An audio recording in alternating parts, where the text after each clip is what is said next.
여러분 그 경기도 구리에서요. 경기도 구리에서 서울 중량구로 넘어가는 고개가 있어요. 예?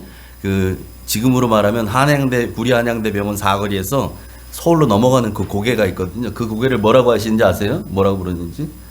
그 고개를 망우고개, 옛날 이름으로는 망우리고개 이렇게 불렀어요. 거기를 예, 망우리고개라 그랬어요. 예. 왜냐면 그 동네가 망우리였어요. 망우리. 지금은 망우동으로 바뀌었죠. 여전히 예전 쓰던 명칭을 쓰는 동네들 있잖아요. 예전에는 리단이었잖아요. 그래서 청량리, 예? 뭐 어디입니까? 미하리 다 리잖아요. 근데 이게 워낙에 유명하게 많이 쓰여서 지금도 뭐 청량리 부르지만 지금은 리라는 동네 안 쓰잖아요. 이 옥정동도 옛날에 뭐였나요? 덕계리, 뭐 그죠? 목사님 덕계리 이렇게 불렀잖아요. 지금은 덕계동 이렇게 부르죠. 예. 이제 동으로 많이 바뀌었죠. 그게 왜 망우동이 됐는가? 망우리가 됐는가? 그 태조 이성계, 조선을 건국한 태조 이성계가요. 예, 태조 이성계가 자기 묘자리, 응? 내가 죽으면 묻힐 자리, 응? 왕인데 아무데나 묻힐 수 없잖아요. 자신의 묘자리를 쭉 찾아보다가 지금의 동구릉 그 자리를 딱 정한 거예요. 아하, 여기에다가 내 묘자리를 써야 되겠다. 그리고 나서 신하들하고가 다시 궁으로 돌아가면서 그 고개를 넘어갔다는 거예요. 근데 그 고개를 넘어가면서 뭐라 그랬냐? 야, 이제야 내 근심이 사라졌구나. 이제야 내 근심이 사라졌구나. 이렇게 말했대요. 태조 이성계가. 그래서 왕이 그 말씀을 하시고 나서 신하들이 그것을 기억했다가 그 동네의 지명을, 이름을 잊을망 근심우, 근심을 잊은 동네. 그래서 망우리라 지었대요. 망우동. 그래서 그 동네 이름이 망우동이 된 거예요. 지금 여러분 묘자리를 어디에다 정하느냐에 따라서 나라의 흥망성쇠가 또 가문의 성패가 이게 결정된다고 믿었던 사상, 이걸 뭐라 그래요? 풍수지리라 그래. 풍수지리. 그 풍수지리 사상을 믿고 나만을 위해서가 아니라 내 후대를 위해서, 이 나라를 위해서 기왕이면 좋은 자리에다가 내 묘자리를 둬야 되겠다라고 믿었던 그 왕에게는 자기 무덤자리, 묘자리 하나 정하는 것까지도 근심거리였다는 거예요. 근심거리. 그러니까 그게 말할 수 없는 마음에 큰 짐으로 있었어요. 태조 이성계. 그랬다가 그 동구릉으로 딱 정하면서 마음이 후련해진 거예요. 여기가 명당자리다. 그리고서 고개 넘어가면서 이제 내 근심이 다 사라졌다라고 그렇게 말했다는 거예요. 여러분, 이처럼 우리 인생에는 참 많은 근심과 걱정거리들이 있지요. 그걸 다 싸매고 우리 살아요. 다 싸매고 살아요. 사실은 내가 근심한다 그래서 그 문제가 해결되냐? 그런 거 아니거든요. 그런데도 너나 할 거 없이 근심 보따리 다 지고 살아요. 다 가지고. 그래서 어떤 사람이 뭐 제가 확인 안 해봤습니다만 들리는 말에 의하면 어떤 분이 도대체 성경에 근심하지 말라, 걱정하지 말라, 염려하지 말라 이런 말들이 몇 번이나 나오나 이걸 세봤대잖아요. 그랬더니 뭐 제가 세보진 않았습니다. 365번이 나왔다는 거예요. 365번. 이게 무슨 말일까요? 하나님 우리에게 1년 365일 내내 걱정, 근심, 염려하지 말아라. 이러신다는 거예요. 여러분 그래서요. 찬송가, 우리가 부르는 찬송가 365장이 어떤 찬양인지 아세요? 365장? 바로 이 찬양이에요. 마음속에 근심 있는 사람 주 예수 앞에 다 아뢰어라. 다 아뢰어라. 무엇이든지 근심하지 말고 다 주님께 아뢰고 기도하라는 거예요. 1년 365일 중에 하루라도 잊지 말고 기도 잊지 말라는 거예요. 어제는 은혜 충만했는데 오늘 확 무너질 수 있어요. 이게 사람이에요. 그래서 우리에게 365일 동안 이거 잊지 말라고 어쩌면 찬송가 365장에 이 찬양 넣는지도 모르겠어요. 제가 찬송가 협회에서 들은 얘기는 아니고 제가 그냥 추측한 겁니다. 예. 그럴지 모르겠다는 거예요. 자, 그런 의미에서 여러분 우리 이 찬양 1절만 같이 함께 찬양하고 말씀 들도록 할게요. 같이 함께 찬양하고 우리 한번 가사를 깊이 생각하며 우리 함께 참 신중하게 찬양합니다. 마음속에 근심 있는 사람, 마음속에 근심 있는 사람, 주 예수 앞에 아뢰어라. 슬픈 마음 있을 때에라도 주 예수께 아뢰라.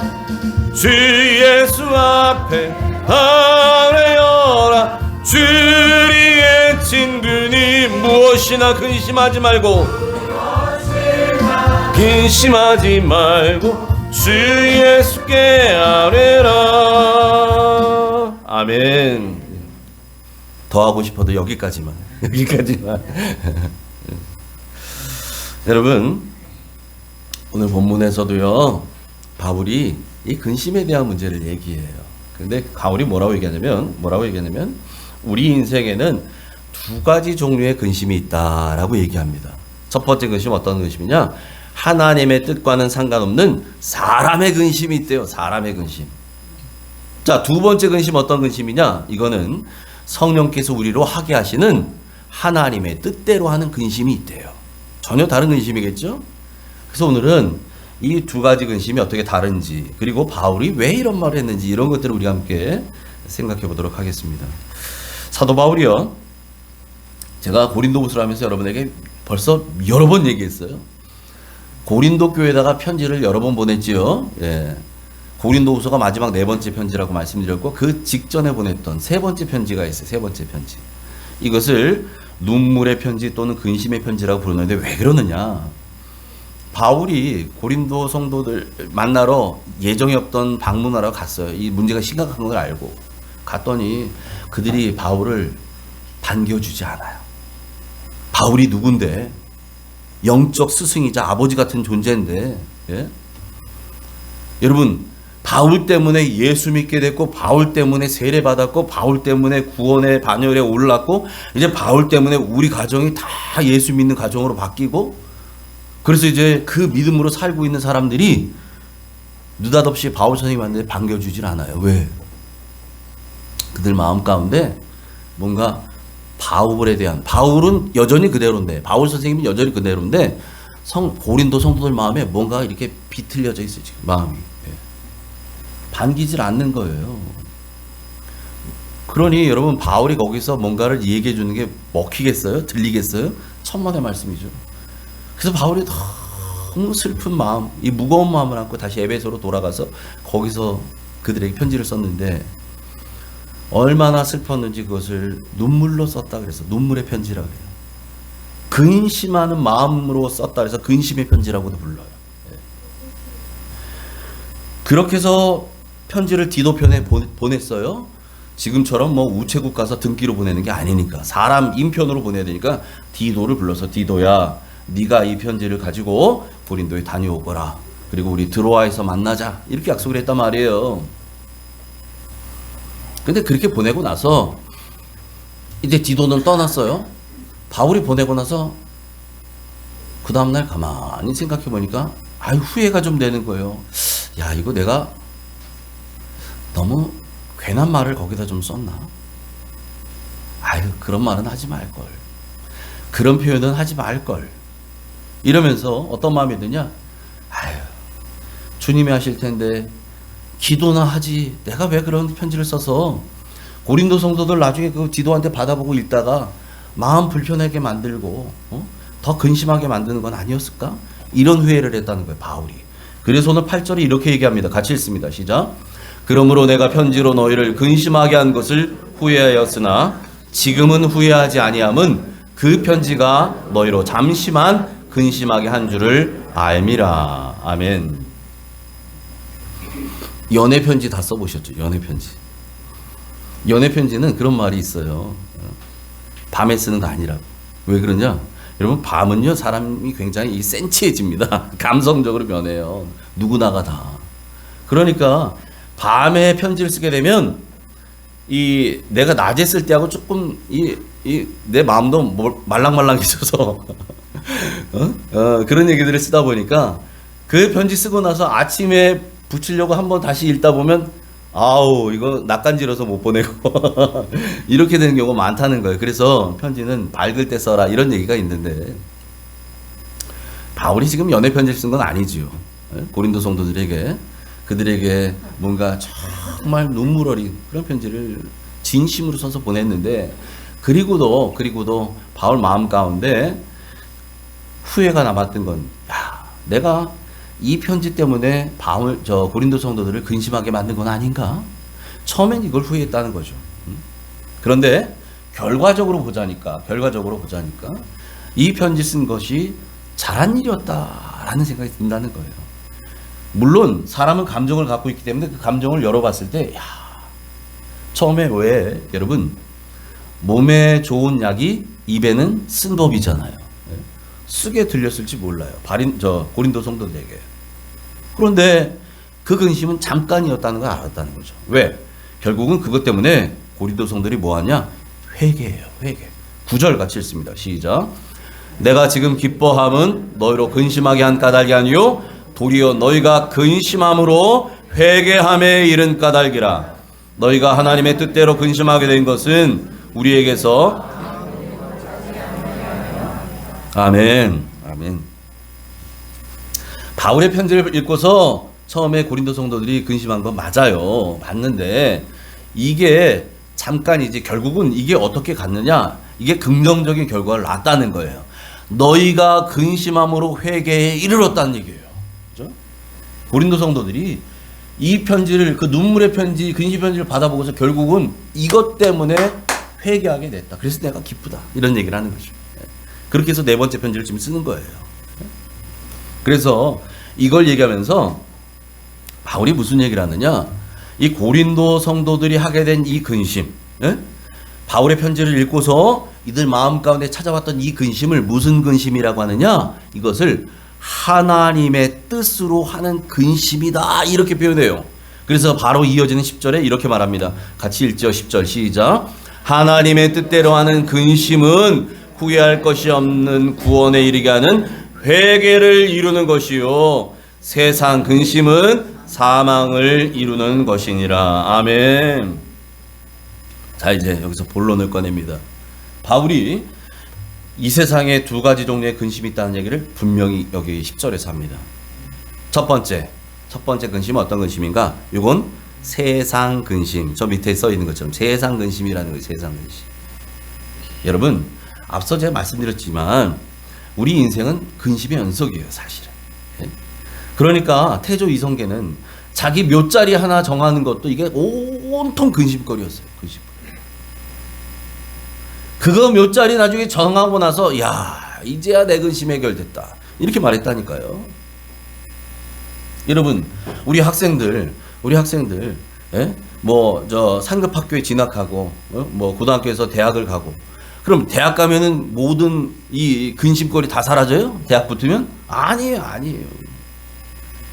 그렇게 해서 이제 대학 간 친구들 보면 갔더니 또 다른 전혀 생각지 않았던 근심거리들이 나와요. 거기에 그 고등학교 시절에는 경험하지 않았던 근심이 대학 생활이 또 있어요. 그러면 대학 졸업한 근심이 끝나나요? 아니에요. 그리고 어렵게 직장 하나 구하면 거기에 또 근심거리가 생겨요.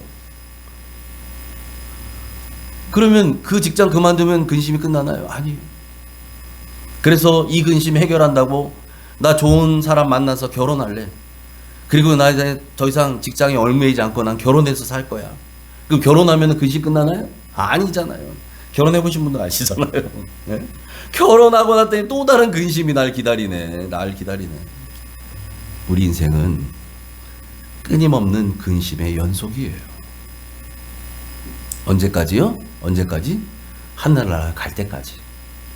끝나지 않아요. 그러니까 여러분 우리가 찬송가 486장 특히 우리가 위로 예배 같은데 가서 많이 부르는 찬송가 486장의 그 가사의 시작이 어떻게 되는지 아세요? 이렇게 돼요. 이 세상에 근심된 일이 많고 참 평안을 몰랐구나. 이 세상에 근심된 일 투성이에요. 투성. 도대체가 평안이라는 게 없어요. 평안이라는 게 없어요. 그 찬양 고백이 그거예요. 내가 그렇게 살아왔습니다. 우리가 그렇게 살아갑니다. 여러분, 그런데 오늘 사도 바울은요, 그렇게 근심 가운데 살아가는 이 세상의 우리 인생이, 우리 인생 가운데서 받게 되는 이 세상 근심의 끝은 뭐냐? 결국에 종점은 어디냐? 사망이래요. 그래서 얘기하잖아요. 세상 근심은 사망을 이루는 것이다. 사망을 이룬대요. 그래서 잠언 17장 22절에 성경 우리에게 이렇게 권면합니다. 같이 한번 읽죠. 시작. 마음의 즐거움은 양약이라도 심령의 근심은 뼈를 마르게 하느니라. 아멘. 아멘. 마음의 즐거움은 양약일지라도 마음을 건강하게 해주고 살찌게 하고, 그런데 심령의 근심은 우리의 뼈를 마르게 한대요. 세상에. 여러분, 이 뼈를 마르게 하니까 결국은 어떻게 되는 거예요? 죽게 만든다는 거예요. 죽게 만든다. 뭐가요? 마음의 근심이요. 마음의 근심. 이런 결과를 일으킨다는 거예요. 여러분, 그런 얘기 많이 들어보셨죠? 만병의 근원이 뭐라고? 요즘에는 스트레스다. 이런 얘기 들어보셨죠? 스트레스 받는 게 다 이 병으로 생긴다고 하잖아요. 몸에. 예? 병으로 나온다고. 그런데 그 스트레스를 일으키는 원인이 뭐냐? 이게 근심이라고요. 근심. 내 마음속에 이 쓸데없는 근심, 걱정, 염려 붙들고 있다가 이게 스트레스로 발전해요. 예? 두통 오기 시작하고 소화불량 오기 시작하고, 예? 뭐 면역 기능 떨어지고 어쩌고저쩌고 뭐 이런 일들이 생긴다고요. 결국은. 그래서 성경이 우리에게 권면하는 거예요. 심령의 근심은 뼈를 마르게 한다는 거예요. 그러니까 여러분, 이런 세상 근심 하면 되겠어요? 안 돼요. 여러분, 절대 세상 근심하지 마세요. 이렇게 근심하는 거요. 예? 세상 일로 근심하는 거, 근심 붙들고 사는 사람들이 있어요. 예? 근심이 친구야. 근심 없이는 안 돼. 난 계속 근심해야 돼. 자식들 근심, 걱정 근심, 뭐 남편 걱정 근심, 뭐 누구 근심. 결국은 이거 내 뼈 마르게 하는 거고요. 나를 죽이는 일이에요. 그래서 이런 근심하지 말라는 거예요. 반면에 또 다른 근심이 있는데 어떤 근심이라고요? 오늘 10절에 하나님의 뜻대로 하는 근심이 있다 그래요. 하나님의 뜻대로 하는 근심. 이 하나님의 뜻대로 하는 이 근심은 뼈를 마르게 하는 근심과는 차원이 다른 거예요. 이 뼈를 마르게 하는 이 세상 근심은 사망을 이르게 하잖아요. 그런데 이 근심, 하나님의 뜻대로 하는 이 근심은 우리 영혼을 살리는 근심이에요. 우리에게 생명을 주는 근심입니다. 왜 그래요? 이 근심은 결국 후회할 것이 없는 구원에 이르게 하는 회개를 이루기 때문에 그렇습니다. 할렐루야. 우리로 하여금 구원에 이르게 하는 회개를 만들게, 회개케 하는 근심이라는 거예요. 이 근심이 무엇이? 하나님의 뜻대로 하는 근심이. 그러니까 이 근심은 우리를 죽이는 근심이 아니에요. 우리를 살리는 근심이에요. 우리를 회복시키는 근심이에요. 우리에게 생명을 주는 근심이에요. 이 근심이. 우리 안에 성령님이 계십니다. 여러분 안에 성령님이 계셔요. 그 성령님께서 우리에게 하도록 만드는 근심이 있다고요. 그 근심이 바로 하나님의 뜻대로 하는 저 근심이에요. 그래서 저 근심하게 될 때 저 근심은 우리로 하여금 우리의 생명을 소생케 해요. 우리의 영혼을 살찌게 해요. 다시 살아나게 만들어요. 왜? 우리가 죄를 졌어요. 그런데 그 죄를 성령께서 가만 모른 척하고 살지 않도록 만드셔요. 나를. 내 심령 가운데. 나에게 계속해서 감동 주시고 자극 주시고 찔러 주셔요. 이런데도 불구하고 회개하지 않는 사람을 예수님 뭐라 그러냐? 양심이 화인 맞은 자라 그래요. 양심이 화인 맞은 자. 그런데도 회개 않는 사람. 이 양심이 화인 맞은 자들이에요. 그런 사람들은 소망이 없어요. 그냥 지옥 가는 거 번호표 받고 있는 사람, 사는 사람들이. 우리는 그런 사람들 아니잖아요. 성령님께서 우리 가운데 근심하게 만드시는 게 있어요. 근심하도록. 이 근심은 구원에 이르는 회개를 이루는 근심이라고요. 그때는 우리가 회개하는 거죠. 그 죄의 문제 가지고 하나님 앞에 납작 엎드려서 무릎 꿇고 그리고 우리 삶을 바꾸는 겁니다. 생각을 바꾸고 행동을 바꾸고 삶을 바꾸는 거예요. 그게 회개잖아요. 그래서 성령님은요, 우리로 하여금 이제 구원에 합당한 삶을 살 수 있도록 인도해 주셔요. 인도해 주셔요.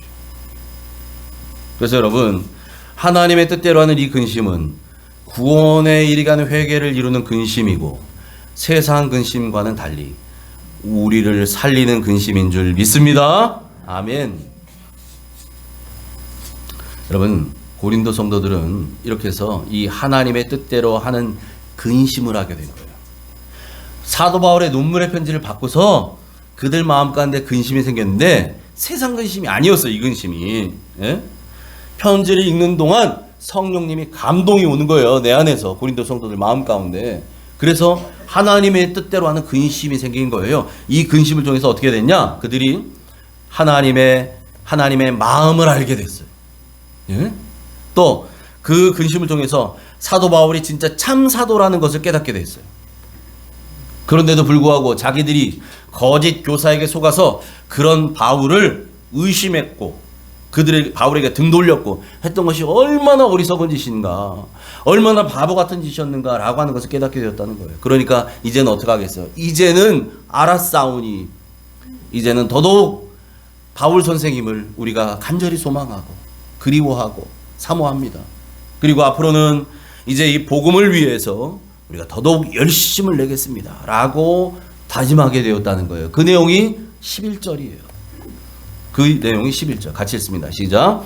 보라, 하나님의 뜻대로 하게 된 이 근심이 너희로 얼마나 간절하게 하며 얼마나 변증하게 하며 얼마나 분하게 하며 얼마나 두렵게 하며 얼마나 사모하게 하며 얼마나 열심 있게 하며 얼마나 벌하게 하였는가. 너희가 그 일에 대하여 일체 너희 자신의 깨끗함을 나타내었느니라. 아멘. 지금 여기에서 바울이 말하고 있는 너희를 얼마나 간절하게 하고 얼마나 변증하게 하고 얼마나 분하게 하고 얼마나 두렵게 하고 얼마나 사모하게 하고 얼마나 열심히 있게 하고 얼마나 벌하게 하였는가. 7가지 표현을 쓰는데요. 이게 바로 바울의 눈물의 편지를 통해서 이제 변화받은 고린도 성도들의 마음의 상태, 심령의 상태, 그리고 그들의 결심을 나타낸 표현이에요. 이제는 사도 바울 선생님이 참 사도라는 걸 알았기에 바울을 향한 그들의 마음이 더 간절해지고, 그런데도 불구하고 자신들이 거짓 교사에게 속아서 살아왔던 것을 이제는 분하게 생각하고, 이제는 더더욱 하나님을 두려워하게 되었고, 더 큰 사모함이 그들 안에 생겼고, 이제는 열심도 생겼어요. 그런 표현들을 지금 여기 하고 있어요. 그래서 이 표현 이후에 디도에게서 받았던 위로, 그리고 디도에게 전해 들었던 소식, 고린도 성도들의 소식, 이걸 들어서 내 마음이 참 기쁩니다. 이걸 다시 한번 밝혀요. 13절 같이 읽습니다. 시작. 이로 말미암아 우리가 위로를 받았고 우리가 받은 위로 위에 디도의 기쁨으로 우리가 더욱 많이 기뻐함은 그의 마음이 너희 무리로 말미암아 안심함을 얻었음이라. 아멘. 앞에서 고린도후서 7장 6절 7절에 바울이 뭐라 그랬냐면 이제 마게도냐에서 많은 고난과 어려움을 당했는데 거기서 딱 디도를 만난 거예요. 마게도냐에 와서 그 만난 디도와의 만남은 하나님의 위로였습니다. 이렇게 표현해요. 디도를 만나서 디도의 입을 통해서 지금 고린도 교회에 어떠한 변화가 일어났는지, 영적 회복이 일어나고 있는지 그 얘기를 들으니까 여러분 정말 쉴 틈조차 없이 마게도냐에서 막 갖은 막 비난과 억압과 선교의 문이 막히고 모함을 듣고 위기 앞에서 심지어는 바울의 마음에 두려움이 막 생겼다고 고백하잖아요. 그런 바울이요, 디도의 말을 듣고서 이제 그 모든 바위 같은 것들이 싹 녹아요. 힘들고 지금 어렵고 이거 다 사라져버려요. 너무 기뻐서. 너무 기뻐서. 그래서 디도가 너에게 받았던 그 위로로 우리를 위로하였다. 이런 표현하잖아요. 근데 13절에 그 표현을 또 한 번 해요. 이로 말미암아 우리가 위로를 받았다. 디도를 통해서 우리가 위로를 받았다. 그 위로 위에 이제 디도가 고린도 성도들 여러분에게 받았던 그 여러분들이 해줬던 그 환대, 그걸 통해서 디도가 받은 그 느낌이 있잖아요. 고린도 성도들 바라보는 디도의 눈이 바뀌어요. 이제는 문제만 일으키는 청개구리 같은 성도들이 아니라, 야, 이 성도들 성령의 감동에 순응할 줄 아는 사람들이구나. 이걸 디도가 봤잖아요. 그 얘기를 해주는 거예요. 그래서 디도 마음 가운데도 이제는 됐다. 성령께서 그들을 고치셨다. 그래서 그의 마음에 안심함이 있었다. 얘기합니다. 이런 이야기들을 바울은 다 전해 듣잖아요. 디도의 입을 통해 다 들었잖아요. 그러니까 바울의 마음에 얼마나 많이 기쁨이 넘치겠어요. 기뻤다는 거예요. 그걸 13절에 다시 한번 말합니다. 그러면서 바울이 무슨 얘기를 하는가? 자신이 고린도 성도들을 자랑했다는 거예요. 디도에게. 예? 여러분, 제가 지난 시간에 말씀드렸지만 부모는 내 자식이 조금 못났어도, 내 자식이 좀 부족해도 부모에게 있어서 내 자식은 최고예요. 모든 부모가. 내 자식이 꼭 전교 1등 해야만 자랑해요? 그런 거 아니잖아요. 예? 학교 다니는 아이, 비록 공부는 잘 못해도 내 아이는, 그래서 고슴도치도 자기 새끼는 뭐 최고라고 생각한대나 뭐 그런다고 하잖아요. 내 자녀가 최고예요. 부모에게는. 이게 부모 마음이거든요. 지금 바울에게도 마찬가지예요. 고린도 성도들, 여러분 바울은 얼마나 마음 아프겠어요. 그런데도 바울이 뭐라 그래요? 내가 너희를 자랑한다. 너희를 자랑한다. 이게 부모의 기쁨이에요. 그래서 바울이 부모 같은 마음으로 지금 고린도 성도를 대했다는 건데, 디도에게도 그랬어요. 여러분, 디도가 고린도 교회 갈 때 디도에게 우리 고린도 교회 성도들이 얼마나 자랑스러운지. 물론 지금은 거짓 교사들에게 속아서 그들이 어려움, 이게 분별력이 좀 헷갈리고 있었지만 그거 잠깐이야. 고린도 성도들 얼마나 마음이 선한지 알아? 말씀을 들을 때 그들의 눈빛이 얼마나 밝았는지 알아? 그들의 섬김이 얼마나 아름다운지 알아? 솔선수범하고 이런 것들을 디도에게 다 자랑했거든요. 예? 그 자랑한 것이 역시 틀리지 않았다는 것이 고마워요. 그걸 고린도 성도들에게 말합니다. 그게 14절부터 16절이에요. 같이 읽습니다. 시작. 내가 그에게 너희를 위하여 자랑한 것이 있더라도 부끄럽지 아니하니 우리가 너희에게 이런 말이 다 참된 것 같이 디도 앞에서 우리가 자랑한 것도 참되게 되었도다. 그가 너희 모든 사람들이 두려움과 떨므로 자기를 영접하여 순종한 것을 생각하고 너희를 향하여 그의 심정이 더욱 깊었으니 내가 범사에 너희를 신뢰하게 된 것을 기뻐하노라. 아멘. 아멘. 여러분, 목회자의 기쁨은 어디서 올까요? 목회자의 기쁨은 성도들이 하나님과의 바른 관계를 가지고 있을 때 거기에서 와요. 목회자의 기쁨은.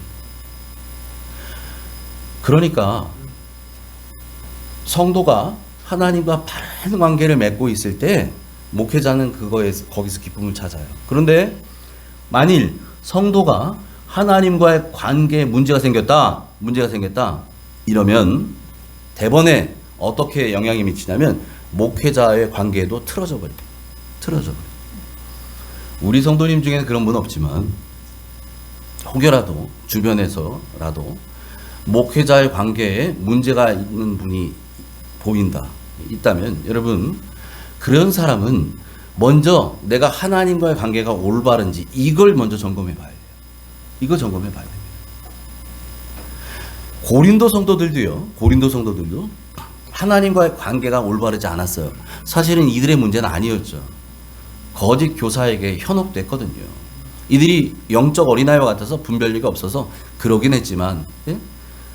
이들이 분별력 없이 하다 보니까 하나님과의 관계가 왜곡되어 있었어요. 그러니까 당연히 그 바른 복음을 전해줬던 바울도 색안경을 끼고 봤거든요. 그전에는 그렇게 바울 선생님 이랬다가 예정이 없이 바울이 찾아오니까 환대도 안 해줘. 오늘날로 치자면 어서 우리 집으로 오셔서 식사하시고 우리 집에서 머무십시오 했던 분들이, 그 집사님들이 아우 어떡하죠? 갑자기 오셨는데 제가 약속이 있어서 다음에 제가 모실게요. 죄송합니다. 하나같이. 예를 들자면 여러분, 그랬던 고린도 성도들이요, 바울의 눈물의 편지를 통해서 그들이 회개하고 이제 하나님과의 관계가 다시 회복되기 시작하니까 목회자를 대했던 그들의 태도가 바뀌어버립니다. 바뀌어버려요. 그래서 어떻게 됐느냐, 바울을 대신해서 편지 들고 왔던 이 디도를 어떻게 맞느냐, 그들을 이렇게 맞았다는 거예요. 15절 보니까 그가, 이 디도입니다. 그가, 이걸 지금 고린도 성도들에게 보내는 편지잖아요. 그가는 디도를 말해요. 디도가 너희 모든 사람들, 고린도 성도들이 두려움과 떨림으로 자기를, 디도를 영접하여 순종한 것을 생각하고 너희를 향하여, 고린도 성도들을 향하여 그의 심정이, 디도의 심정이 더욱 깊어졌다, 이런 얘기예요. 그러니까 이 말이 무슨 말이에요? 디도가 눈물의 편지를 가지고 고린도 교회에 갔을 때는 그 편지를 가지고 이들이 하나님의 뜻대로 하는 근심으로 말미암아 구원에 이르는 회개에 이르러서 하나님 앞에 철저하게 회개하고 자복하고, 하나님 우리가 잘못했습니다. 우리가 이렇게 바울 선생님을 가슴 아프게 했군요. 진짜 사도가 누군지 우리가 몰라봤습니다. 하나님 이제는 이렇게 살지 않겠습니다. 그렇게 결단하고 그 다음에 어떻게 했대요? 이제는 그 편지를 들고 왔던 디도를 두려움과 떨림으로 영접하며 순종했다. 여러분, 디도를 이렇게 영접했다는 얘기는 디도를 보낸 바울을 그렇게 영접한 것과 같은 의미예요. 같은 의미예요. 이렇게 해서 고린도 성도들 안에 변화가 일어났다는 거죠. 그래서 이제는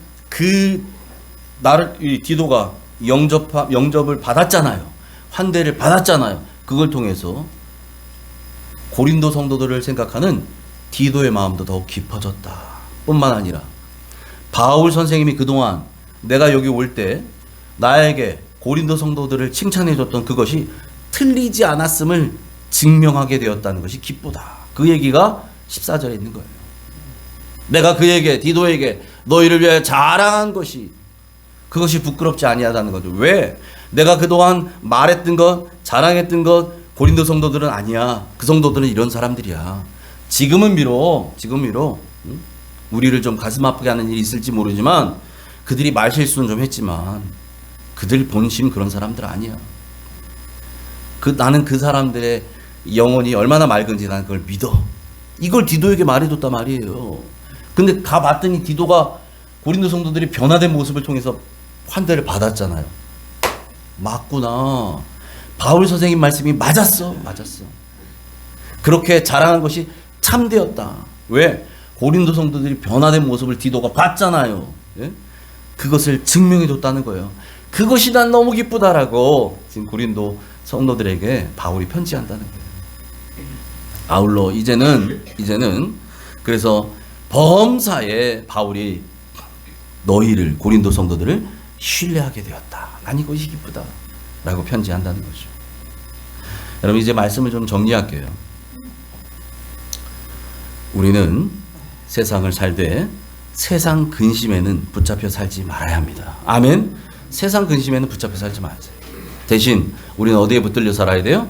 성령님께서 하게 하시는 하나님의 뜻대로 하는 근심에 민감해져야 될 줄 믿습니다. 여긴 민감해져야 돼요. 여러분, 성령님께 민감하셔야 돼요. 그것이야말로 우리로 하여금 후회할 것이 없는 이 구원에 이르게 하는, 회개에 이르게 하고 우리로 구원에 합당한 삶을 살아가도록 인도하는 줄 믿습니다. 그것이 성령님이 우리를 인도하셔야 구원에 합당한 삶을 살도록. 여러분, 그러니까 세상 일로는 아무것도 염려하지 마세요. 세상 일과 관련해서는 다 주님께 맡기세요. 왜요? 주께서 너희를 돌보심이라. 할렐루야. 주님이 여러분 다 돌보셔요. 회사 일, 직장 일, 뭐 학교 일 뭐 있잖아요. 그 세상 일과 관련해서는 주님께 맡기고 여러분이 서 있는 그 자리에서 최선만 다하고, 하나님 오늘 이러이러한 일이 있습니다. 하나님께 이거 맡깁니다. 하나님이 주관해 주십시오. 왜? 주께서 너희를 돌보심이라고 분명히 베드로전서에 약속하거든요. 주님이 우리를 돌보셔요. 그러니까 맡기라는 거예요. 염려하지 말고 다 맡겨라. 맡기면 돼요. 그래서 여러분, 세상 일로는 근심하지 말고 성령께 붙잡힌 바 되어서 성령님의 인도하심을 따라 구원받은 사람답게 순종하며 사시길 축복합니다. 이제 크리스마스가 일주일 앞으로 다가왔어요. 다음 주면 24일 주일이고 25일이 성탄이잖아요. 여러분, 특별히 이제 성탄을 한 주 앞두고 있는데 이번 한 주 살아가시면서 우리를 위해 이 땅에 오신 주님을 더 마음 깊이 생각하시길 바래요. 그리고 우리에게 약속대로 보내주신 성령님, 그 성령님이 내 안에, 여러분 안에 계셔요. 그 성령님의 인도하심에 따라 더욱 민감하게 성령님께 반응하고 순종하며 사시기를 주님의 이름으로 축원합니다. 아멘. 하나님 아버지, 우리에게 성령님 보내주셔서 감사합니다. 세상 근심은 죽음에 이르게 할 뿌리지만 성령님께서 우리로 하여금 하게 하시는 하나님의 뜻대로 하는 이 근심은 우리로 하여금 후회할 것이 없는 구원에 이르게 하는 회개를 이르게 하는 줄 믿사오니 성령께 더 민감하게 반응하고 순종하며 삶으로 구원에 합당한 삶을 살아가는 믿음의 성도들 다 되게 하여 주시옵소서. 세상 일로는 아무것도 염려하지 말고 근심하지 말고 걱정하지 말게 하시고 다 주님께 맡김으로 주님께서 우리를 돌보신다는 사실을 때마다 일마다 경험케 하시고 우리는 온전히 성령님께만 민감하게 안테나를 고추 세우고 성령의 인도하심을 따라 사는 성령의 사람, 믿음의 사람, 순종의 사람으로 성탄을 한 주 앞둔 이 한 주간도 승리하게 하여 주시옵소서. 그렇게 인도하실 예수님 이름으로 감사하며 기도하옵나이다. 아멘.